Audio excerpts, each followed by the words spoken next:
Hello everyone and welcome back to Arctic Retro. This is my fourth episode of the Amiga 2000 restoration projects, where I have two Amiga 2000s and I get to keep one of them after finishing.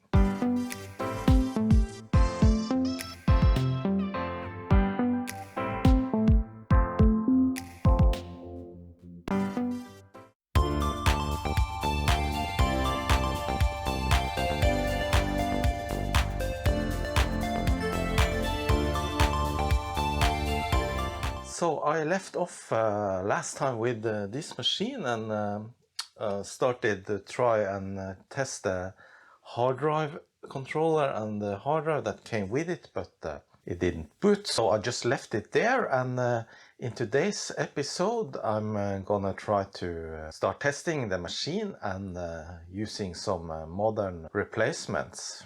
Hopefully I will be finished with the series now with this episode.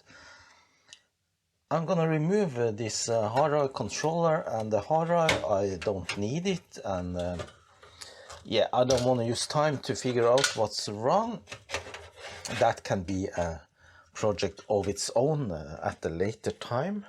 I mentioned I'm gonna use a modern replacement, and that's what I have here. It's in fact a Terriblefire card.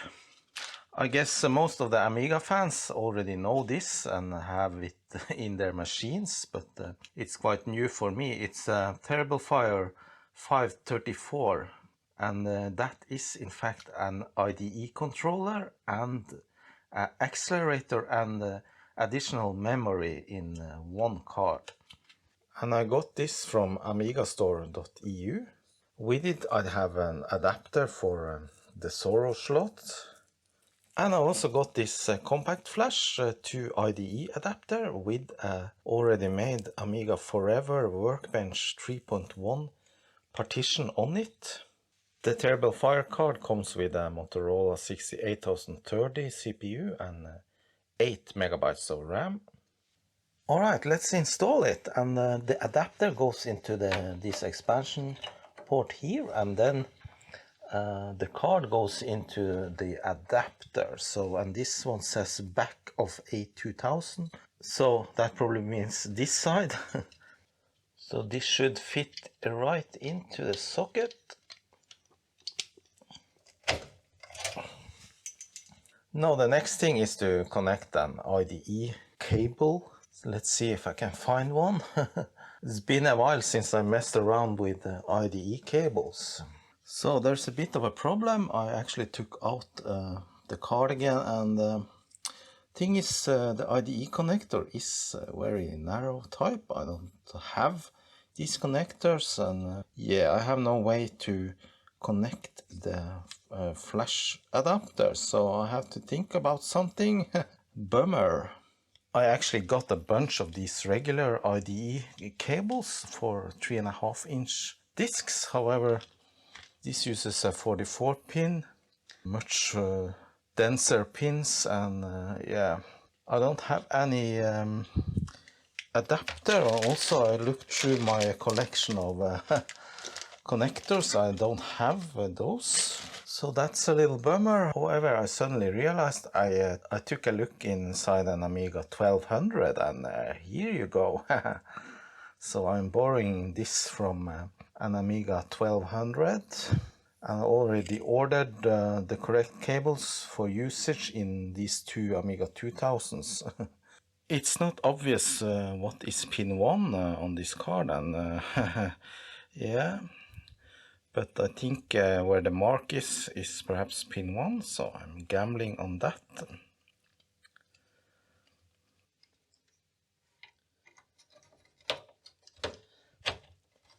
Alright, time to test if this thing works. Actually, I don't have the documentation because I didn't get it with it, and I had a hard time finding the documentation because the Leary guy that actually invented this thing decided to yeah, quit, and he deleted everything from his GitHub page, so documentation and everything is gone, but I'm still gonna use it because I think this looks like a terrible good product. This card actually contains a 33 MHz 68030 CPU and the FPU, and well, some of the requirements is that you need Kickstart 205 or larger to be able to boot from an IDE. When you insert the card into the KOJRO slot, you actually need to remove the CPU, because as soon as you insert this one, it takes over from the CPU. So let's see now if it actually boots. Perhaps something else I need to do also, not really sure. Doesn't boot, but at least it starts up, so now it is actually running on the CPU on the Terriblefire card. So that's at least something. And I have a 3.1 ROM here, so this should be good to go. Alright, I am unable to boot from the memory card, but I'm booting into Workbench now just to see if I get any memory. So this should now have 1 megabyte of graphics RAM and 8 megabyte of chip RAM. Alright, so it says 1 megabyte of graphics RAM and 4 megabyte of other mem. Well, look at that. Actually works. I didn't do anything particular, only I got 2 of these CF cards adapters and Workbench 3.1 on a CF card, but this one doesn't seem to work, so I swapped for the other one and it started immediately to load. Let me just turn off now and boot again.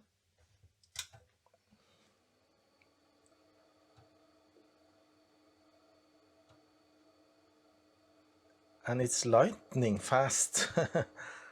Nice.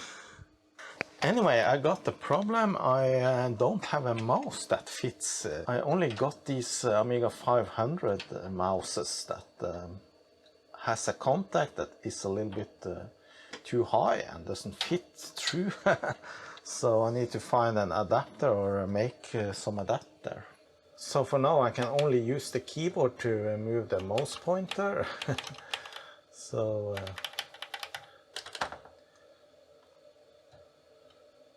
this is the World of Commodore Amiga 92 demo.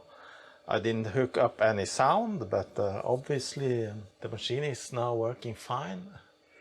Alright, now with sound.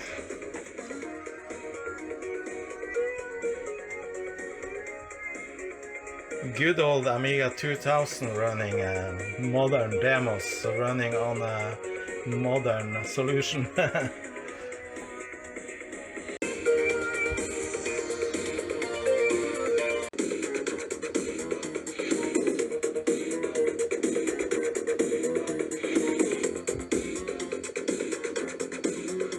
So I thought I'll do a little bit of diagnostics testing, so I hooked up the GoTech and booted the Amiga test kit, and actually I found another Amiga mouse that actually has a contact that fits, so I'm good to go there.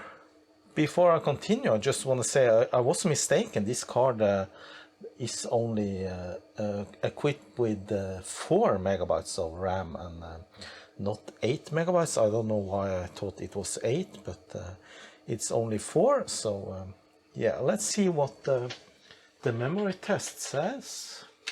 So it says 1 meg chip and 4 meg fast RAM, which is correct. So let's go ahead and test all memory.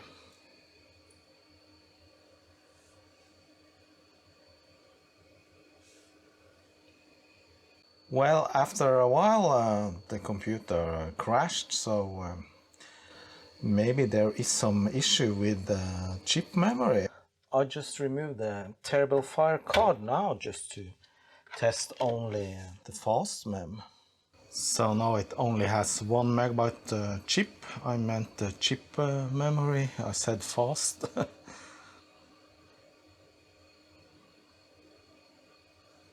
So it seems that the onboard memory on the motherboard is okay. No crash. While I'm here, I'm gonna run some of the other tests as well. So let's see about the keyboard.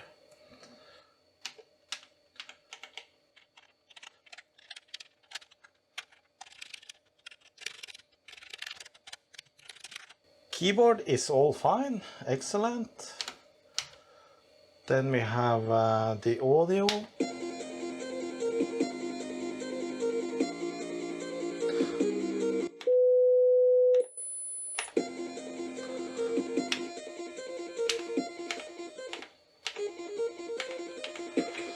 Yeah, all seem good there. Let's see about the CIA and the chipset.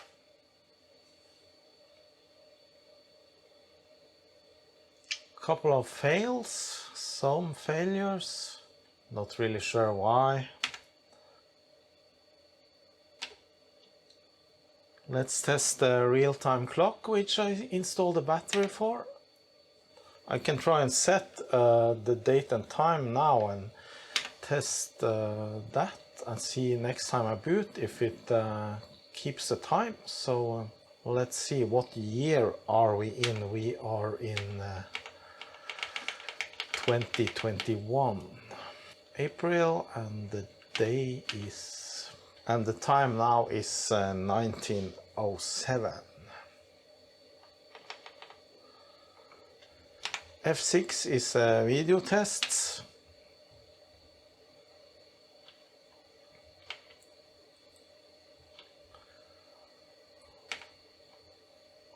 All looks good there. So I took out the CPU again and inserted the Terriblefire card, and let's see if it still fails. So it seems that the random fill and a couple of others are okay, but when it comes to round 1.4, I think it just crashes. Alright, so now it passed 1.4. Last time it crashed at that point. Okay, so now it's on round 2, so obviously every test passed at least once. So I'm not really sure how reliable this test is, but we'll see. I'll let it run for a while and see. Actually, no, it ran for 5 or 6 complete rounds before it crashed. So obviously there is something with this test or with the memory, I don't know, but anyway, I'm just gonna continue and pretend that nothing's wrong. Next thing I want to do is some benchmarking, so I'm loading the sysinfo program. And here we can see all sorts of details about the system and run some benchmark tests.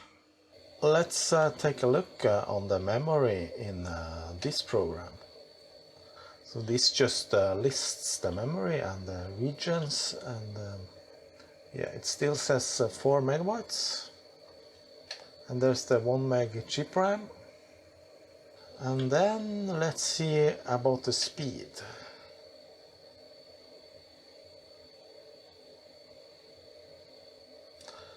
Alright, so this computer is now the red one, and yeah, compared to the original 2000 with the 6800 running at 7 MHz, there's quite a difference. No, this is not the fastest variant of the Terriblefire. This is only the 33 MHz version. You probably can overclock this, I don't know, but you can buy it with a speed up to 50 MHz, I think. And for the boards, we see now that KOJRO 3, there's 4 meg there. Next, let's measure the drives, and yeah, here we have DF0, the floppy, which is listed first, and then we have like 3 hard drive partitions.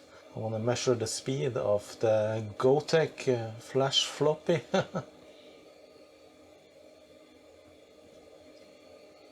And it crashed. So I don't know, I'm not really convinced that this Terriblefire card is 100% working.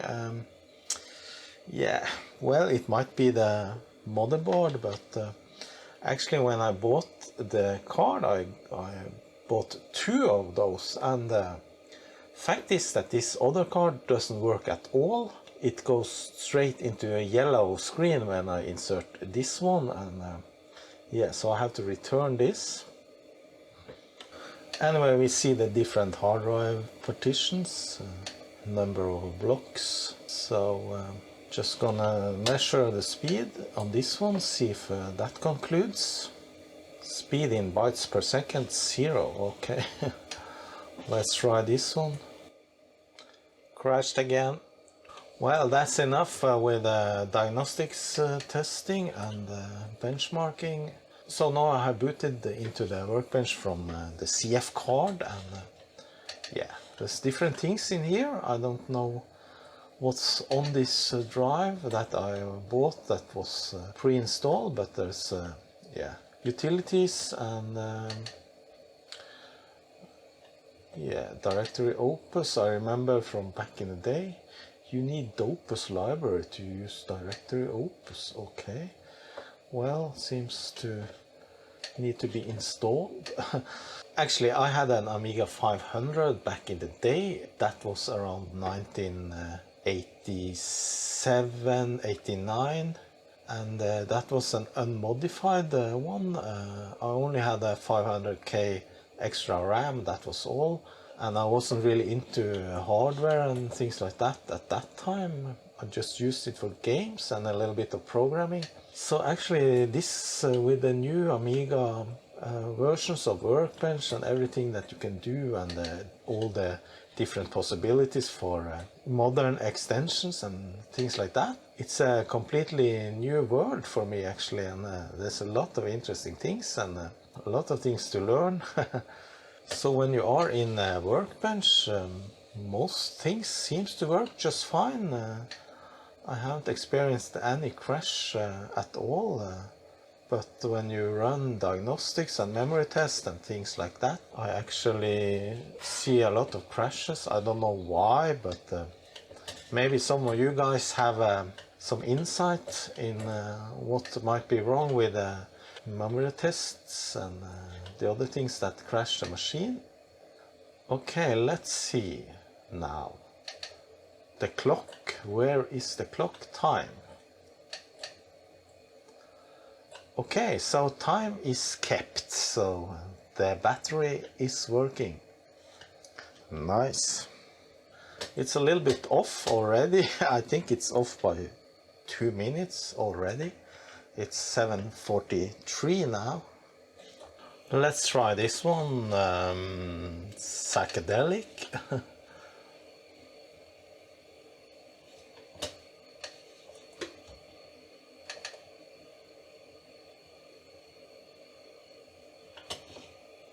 Okay, so this requires the AGA chipset. Alright, let's see if there's something else. State of the art. This one's from 1992. Oops. Okay, let's try something else. This Mega Demo Red Sector Inc.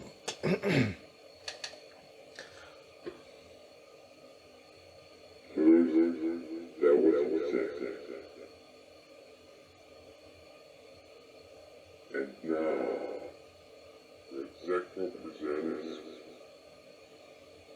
the PCC design.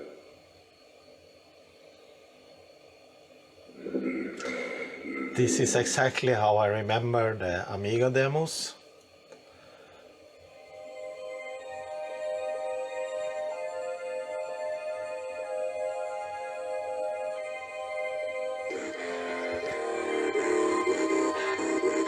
It's going to be a very, very big hit. So I think I'm gonna start to wrap up the work on this machine. It went okay somewhat. I'm not entirely sure that the the machine is working 100% due to all the crashes and the memory test failing. Now, one thing I want to test out before I call it a day is the other board, which as you remember has a green screen and not working. I want to test to see what happens if I insert a Terriblefire card here. Maybe it will boot up then. And of course then I need to remove the CPU.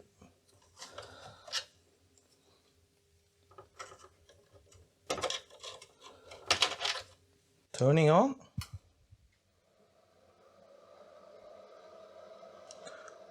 Nope, still the same, so yeah. Or most likely there is some issue with some of the traces between, yeah, maybe on the data bus or address bus or anything regarding the corrosion that came from the battery damage. So maybe I'll need to just revisit that and try to scrape off and see if there's any broken trace. Okay, I have hooked up one of my Amiga 500s now, just because I actually want to test if there is something wrong with this card. And yeah, this will of course also work in an Amiga 500, and then I can memory test this one in the 500, and if it still fails, then I know there's probably something wrong with this card, and if it does not fail, then I know there's something wrong with the Amiga 2000. It's been running now for 20 rounds, and as you can see it still runs, so nothing wrong with this machine. On an Amiga 500 the Terriblefire goes into the socket where the CPU is.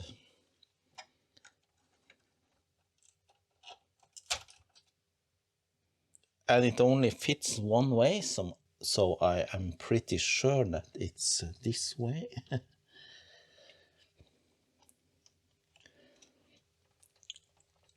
Now let's see what it says. So it did not detect the memory at all. 0 megabyte fast mem.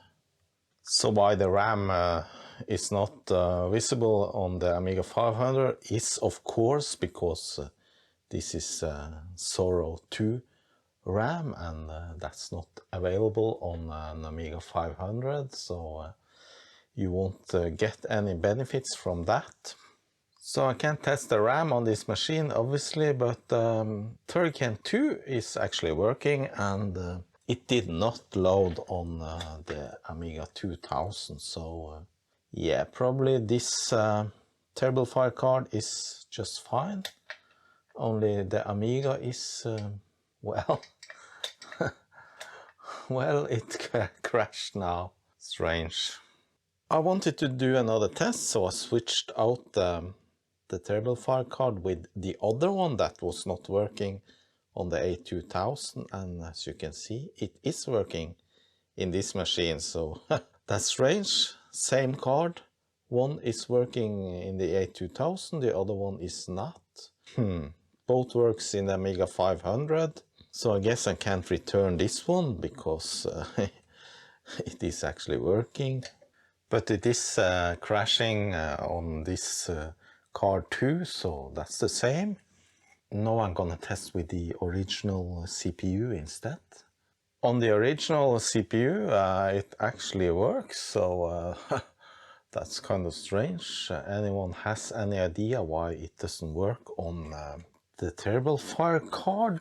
Please give me a note in the comments.